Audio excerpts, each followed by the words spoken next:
De la cárcel del alma, capítulo 3. Esotéricamente hablando, podemos decir que los seres humanos son criaturas aterrizadas, es decir, sumergidas en la materialidad del planeta, comiendo y respirando psicológicamente de lo peor. Las influencias provenientes de todos los planetas se constituyen en un alimento de altísimo contenido psicológico, y el hecho de no tenerlos nos mantiene en una especie de raquitismo espiritual muy lamentable. Hay ocasiones en que el rayo lateral de la creación emite desde el Sol enormes cantidades de energía para auxiliar y fortalecer la vida de los seres, pero no se produce en los terrícolas la recepción de tales remesas, por falta de dispositivos de recepción, de modo que el auxilio divino cae en saco roto. No se lo aprovecha porque estamos dormidos, bloqueados, distraídos, ensimismados, fuera del contexto de la vida extraterrestre, pensando que ésta no existe. Esta nefasta actitud de negar la vida de los seres extraterrestres es lo mismo que rechazar el beneficio de la noble compañía y optar por la triste soledad.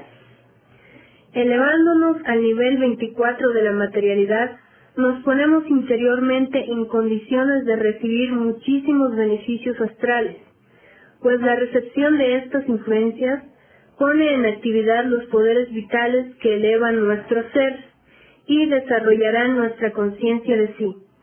Este ascenso, como ya lo dije, comienza con un recuerdo de sí, como norma constante en el diario vivir. Al recordarnos a nosotros mismos, vemos los desagradables y perniciosos yoes que intentan controlarnos y de los cuales debemos separarnos mediante fuertes esfuerzos para no identificarnos con ellos. Mediante esta constante lucha íntima desarrollamos poderosas defensas o barreras energéticas que nos hacen inmunes a las tentativas del ego para someternos a sus malvados designios. Este es el camino ascendente, este es el camino estrecho y difícil que conduce gradualmente hacia nuevos niveles de la conciencia y del ser. Camino exótico y misterioso, exclusivo, por el que solo pueden incursionar aquellos que no temen perder su imaginario yo, su inexistente saber y sus inútiles creencias. Cuando tomamos esta senda de la rebeldía y magismo crístico, podemos ver las huellas sagradas de damas y varones que dejaron jirones de su carne y borbotones de su sangre como señales inequívocas de ingentes batallas, libradas en nombre de esos tan sagrados como el de la libertad del alma. Me vienen a la memoria esos magistrales y espantosos pasajes del Vía Crucis y crucifixión de aquel rebelde al que no pudieron doblegar las terribles tentaciones del mundo, el demonio y la carne. Individuo sagrado, indómito, hierofante, erótico, que convirtió las aguas de la vida en el vino sagrado de la redención y nos mostró el sistema de la alquimia sexual. Los ignorantes ilustrados de estos tiempos supermodernos, que no saben nada de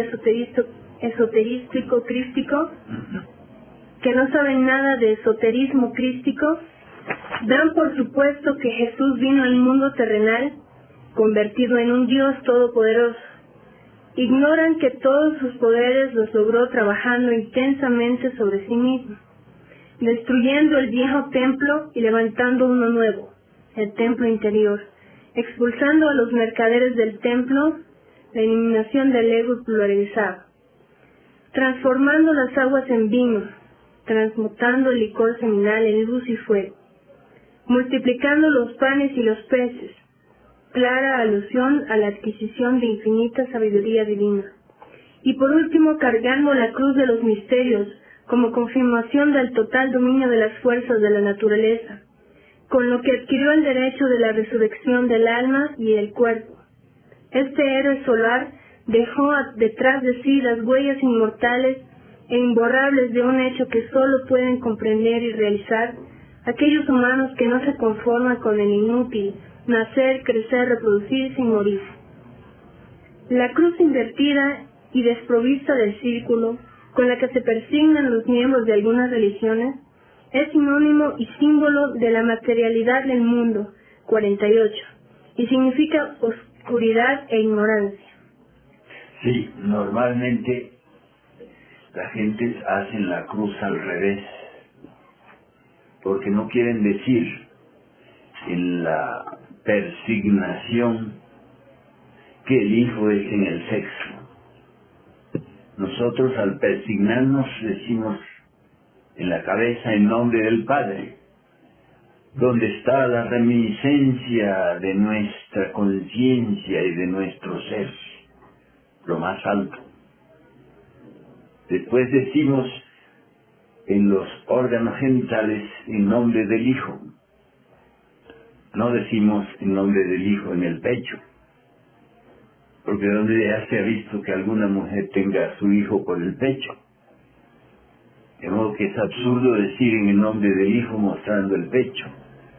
El nombre del Hijo es mostrando el sexo, donde realmente están las fuerzas que generan al Hijo, tanto materialmente como espiritualmente.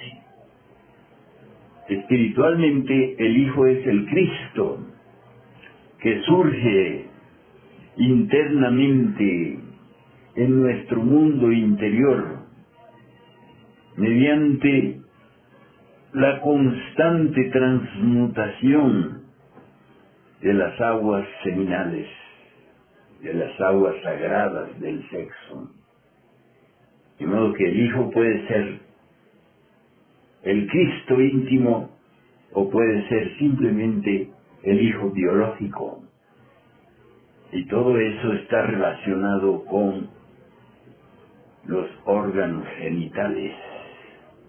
Por eso les repito, al persignarnos decimos en nombre del Hijo, indicando la región sexual, el centro sexual.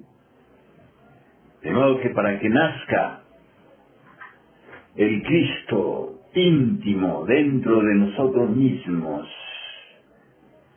para que venga a nosotros el Salvador del mundo particular de cada uno de nosotros, debemos utilizar las aguas sagradas de la vida mediante el proceso alquímico, mediante el proceso de la transmutación o transformación del enseminis. Así es como viene a nosotros el nacimiento, la Navidad, esa Navidad que los profanos festejan con bullerío y tiroteos. Nosotros la celebramos es transmutando la energía creadora, las fuerzas secretas del sexo. Para nosotros el sexo es algo muy secreto y muy misterioso.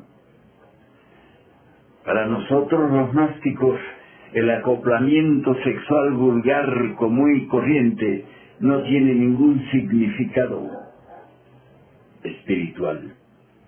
Ese acoplamiento vulgar de la gente, esa forma de comportamiento sexual, solo produce el engendro de los nuevos hijos, de los nuevos seres humanos que van naciendo en todo el planeta, y se llama el proceso de la reproducción. Para nosotros los gnósticos, la relación sexual tiene como objetivo el principio del crecimiento,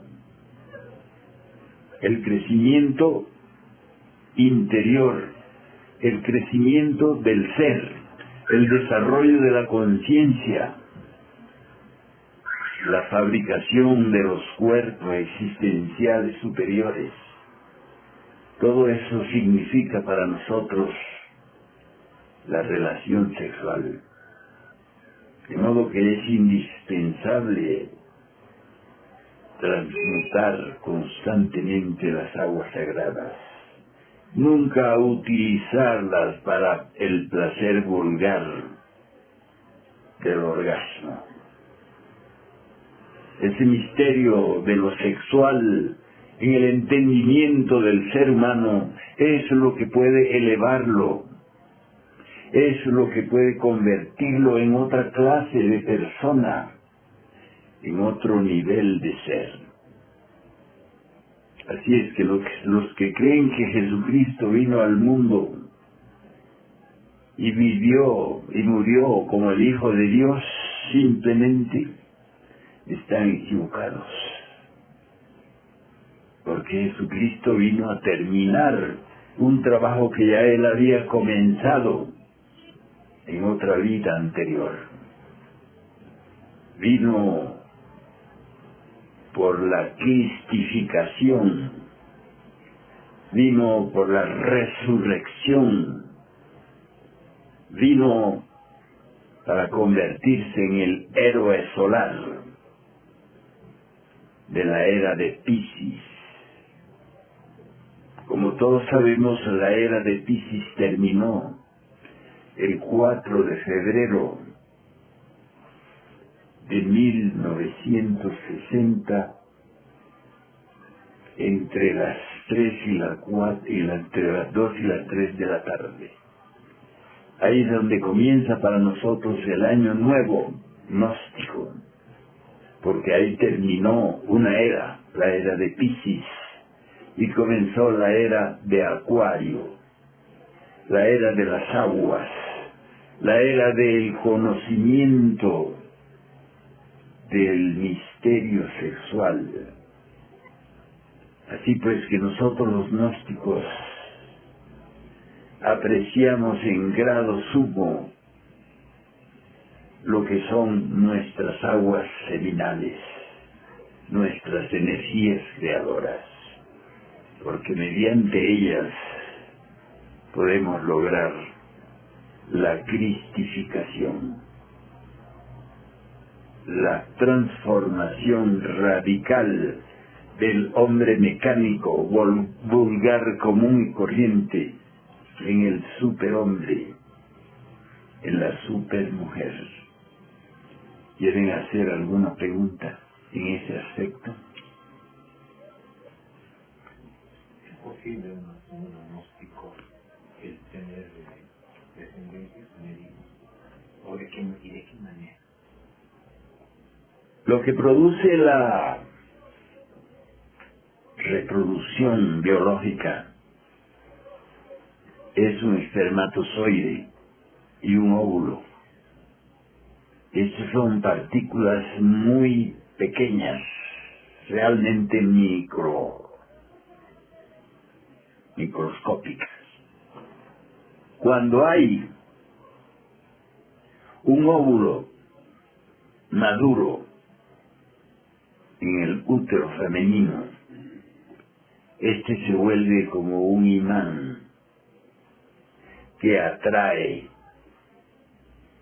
al espermatozoide. Cuando esto acontece, se produce un engendro de la luz, porque no se ha violado el sexto mandamiento. Y se produce cuando las entidades que manejan la procreación actúan para darle vida a un nuevo ser sin necesidad de violar la ley. De modo que eso es lo que se llama una divina concepción. Quiero decirte que el hombre no necesita derramar 8 millones de espermatozoides en el canal vaginal para que se produzca un nacimiento, una concepción, sino que el propio óvulo femenino atrae de las gónadas masculinas un espermatozoide para fecundarse. ¿Ahora sí entendiste? Pero maestro, ¿cómo se realiza ese procedimiento? ¿Bajo qué circunstancias? ¿Bajo qué escenario? ¿O si en una vida es posible que pueda acontecer eso? ¿O los gnósticos tienen que esperar otras vidas?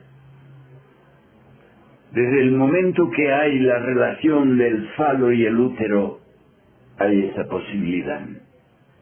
Que se cristalice ya es cuestión de las entidades que manejan la procreación humana. De modo que esa posibilidad está siempre latente donde hay la relación del falo y el útero. Con esto quiero decir que no es necesario que haya la eyaculación seminal dentro de la vagina femenina para que haya una procreación, una concepción. Ahora sí me entendiste. Se puede acontecer en cualquier momento o en cualquier otra fase de una reencarnación. En cualquier reencarnación puede acontecer eso. Siempre y cuando estén presentes los dos elementos cósmicos llamados eterno masculino y eterno femenino. Cuando los seres humanos comunes y corrientes procrean, han violado la ley. Entonces sus hijos ni ellos mismos están bajo la protección de la ley divina. Para aquellos gnósticos que esperan pacientemente la voluntad divina, entonces sus hijos nacen bajo la protección de la ley, sin violar el sexto mandamiento que dice no fornicar. De modo que sí hay la posibilidad de la concepción sin fornicar. ¿Hay alguna otra pregunta sobre esto? ¿Cuándo se tiene que parar de transmutar nuestras aguas minerales? ¿Cuándo se tiene que parar y transmutar toda la vida? El trabajo con la transmutación de las aguas concluye cuando hemos fabricado los 3 cuerpos existenciales que nos faltan. El cuerpo astral, el cuerpo solar de la mente y el cuerpo causal de la voluntad consciente. Cuando esos cuerpos están fabricados, el practicante puede retirarse de la 9ª esfera y se llama abstinencia solar. Alguien que se retire de la 9ª esfera sin haber llegado al nacimiento segundo, entonces no ha concluido su obra alquímica. Alguien que no quiera trabajar en la 9ª esfera, sino que quiera vivir como célibe, practicando el celibato, no llega nunca a la fabricación de los cuerpos. De modo que fabricar los cuerpos significa trabajar más o menos 40 años. En ese tiempo quedan fabricados los cuerpos existenciales superiores. Las personas que comienzan su trabajo alquímico en su juventud pueden terminar ese trabajo en una sola vida. Los que no tendrán que esperar su próxima vida para terminar ese trabajo. ¿Me has entendido? Así es el trabajo en la 9ª esfera. El trabajo en la 9ª esfera nos lleva al factor 1 del trabajo interno, el nacer. El trabajo con la muerte nos lleva al factor 2 de la autorrealización, que se llama la muerte.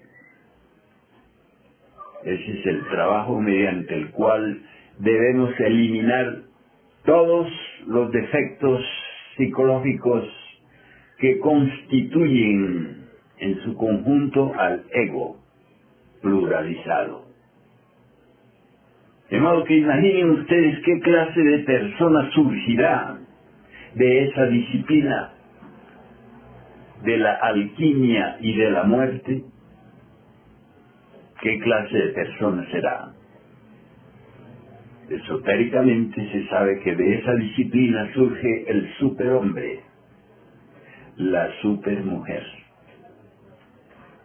Y si no tuviéramos esa posibilidad, entonces de verdad estaríamos perdidos. Afortunadamente existe el camino secreto, el camino que conduce a la luz, el camino de la resurrección, enseñado por el gran Maestro Jesucristo. De modo que la vida común y corriente no conduce a ninguna parte. Cuando se termina el ciclo de una vida común y corriente, lo que queda es el proceso natural llamado muerte segunda, que es donde se desintegra todo lo que constituyó eso que fue un ser humano. De modo que la gente en cierto sentido tiene razón al creer que la muerte es el fin de todo. Pero hay que agregarle esa palabrita, segunda. Muerte segunda. Ahí acaba todo. Entonces, ¿qué sucede? Aquello que estuvo ahí dentro de esa estructura humana, aquello que estuvo ahí en forma embrionaria, debe comenzar un nuevo proceso, pero de lo que fue ya no queda nada, absolutamente nada. Solo el gran principio llamado Buddhata, pero queda en una forma inconsciente, tan inconsciente que no sabe lo que ha pasado en el ciclo ese de las 108 vidas. ¿Se imaginan ustedes vivir 108 vidas y no recordar nada al final de todas? Eso es realmente el fracaso. De modo que la resurrección del alma acontece cuando hemos muerto en sí mismos y cuando hemos fabricado los cuerpos existenciales superiores y cuando hemos dado nuestra contribución para que otras personas reciban la enseñanza. Esos son los tres aspectos con los que tenemos que trabajar. Si trabajamos bien, cuando llega el final del ciclo, entonces nuestro camino a seguir es otro. Nos vamos por el camino por donde se han ido los ángeles, arcángeles, serafines, querubines, etcétera, etcétera. Ese es el otro camino, el estrecho, el difícil, aquel camino donde deben quedar muertas todas las pasiones, todos los deseos, todas las aspiraciones ególatras. De modo que son 108 vidas. Por esta época, ya la mayoría de las multitudes humanas, de los seres humanos, están en su vida número 108. porque el ciclo humano correspondiente a esta humanidad también está terminando. O sea que estamos dando el círculo completo de lo que se llama el cinturón zodiacal. ¿Dónde comenzó? Comenzó en Piscis. De modo que prácticamente ya terminó el círculo. Por eso ustedes están viendo que por esta época la muerte de los seres humanos ocurre en multitudes. De aquí hasta el año 2500 todo habrá concluido. Todo habrá terminado para esta quinta humanidad. Ya eso aconteció. Les aconteció a los atlantes. Les aconteció a los lemures. Vivieron su ciclo y desaparecieron. Nosotros ya estamos terminando el ciclo y vamos a desaparecer. Unos se irán para abajo y otros se irán para arriba. ¿Dependiendo de qué? ¿De qué depende? Del nivel de ser, de lo que seamos. Porque si no somos nada, ¿dónde va la nada? A la nada. De modo que hagan ustedes la comparación de lo que es el camino estrecho y difícil y lo que es el camino de las multitudes, con sus religiones, con su ciencia, con su arte, con su filosofía. Nosotros trabajamos para irnos por el camino secreto que conduce a la luz. ¿Existe ese camino? Sí existe. Es cuestión que nos salgamos del camino ancho y alegre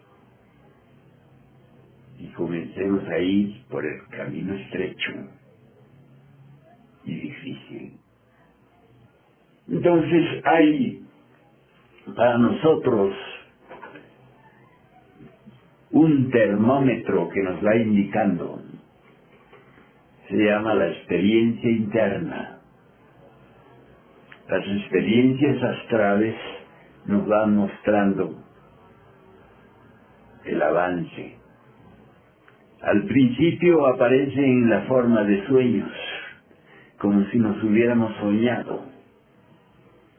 Después aparece en la forma de experiencias, donde ya no son sueños, sino vivencias.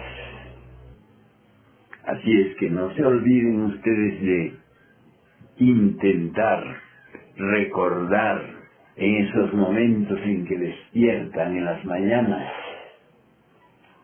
Nuestro avatar de Acuario aconsejaba la quietud en el momento de despertar. No moverse. Quedarse así en la misma posición en que se despierta. Entonces los recuerdos vienen. Pero si se despiertan y enseguida se mueven y si eso, ya no recuerdan nada. Tienen que trabajar eso. Eso no nos viene así porque sí, hay que trabajarlo. Con esfuerzos. Con profundas intenciones.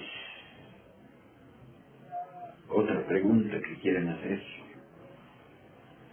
Sí, maestro. Si no estoy equivocado, el Nuevo Testamento de la Biblia nos muestra al Maestro Jesús como un célibe. ¿Sería así o es que el Maestro Jesús también ha seguido haciendo el trabajo de transmutaciones y energías? Sí, hubo una época de su vida en que desapareció. Que evidentemente la Biblia no... Los esoteristas despiertos dicen que vivió con una sacerdotisa egipcia, vivió todo el trabajo de la novena esfera. No fue con María Magdalena, como dicen los malintencionados. No tuvo nada que ver Jesús con María Magdalena desde el punto de vista sexual. Eso lo sabemos todos los que estuvimos ahí. Los que no estuvieron ahí y se inventan lo que se les viene a sus intelecto mecánico. Así fue. Cuando apareció de nuevo, ya estaba totalmente hecho su trabajo. Y eso no fue algún año o 2 años. Eso fueron más o menos 40 años. Cuando Jesús apareció en el escenario de la prédica, ya estaba totalmente muerto y resurrecto. Es decir, ya había hecho todo el trabajo. ¿Sí entiendes? Así fue. ¿Hay alguna otra pregunta?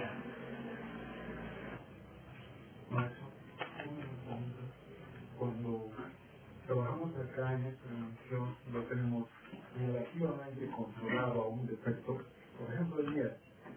Pero en el astral nos pueden hacer dar miedo de todo y de nada. Entonces, ¿cómo tenemos que seguir trabajando? Si el miedo sigue viviendo en el subconsciente, es claro que la experiencia onírica aparece. De modo que se debe entender, en ese caso, que está vivo todavía, que no ha muerto. Entonces hay que seguir trabajándolo. Observándose aquí en el mundo físico, vemos cuando aparece el miedo. Ya saben ustedes que cualquier defecto que no sea tomado en cuenta cuando aparece, comienza a debilitarse. Aparece, pero no lo apoyamos. Entonces comienza a debilitarse, porque él se alimenta de que lo tomemos en cuenta, de que lo alimentemos, de que le demos nuestra atención. De modo que cuando aparece el defecto, queriendo actuar a través de nosotros, ahí es el momento de frenarlo, ponerle el freno, no identificarse con el defecto. Yo tuve un tiempo en que los trabajaba de la siguiente manera. Aparecía y le decía: hola, ¿qué tal? ¿Cómo te está yendo? Conmigo no hay ningún negocio posible, así es que sabrás a qué atenerse. Una especie de monólogo interno. Entonces, si en el mundo físico a una persona así la tratamos, ¿cómo seguirá comportándose esa persona con nosotros? ¿Seguirá queriéndonos? ¿Seguirá buscándonos? Comienza a deshacerse ese lazo. Exactamente igual acontece con los yogis. Comienzan a no venir. Y si no comen, ¿qué les pasa? Se debilitan. Entonces acontece el proceso ese llamado aislamiento. Hola fulano, que le dice a un hermano, ¿cómo vas con tu defecto tal? Está aislado. Muy bien. Pero sí, todavía no puedo manejarlo. Todavía me toma, todavía me maneja. Entonces no está trabajando bien.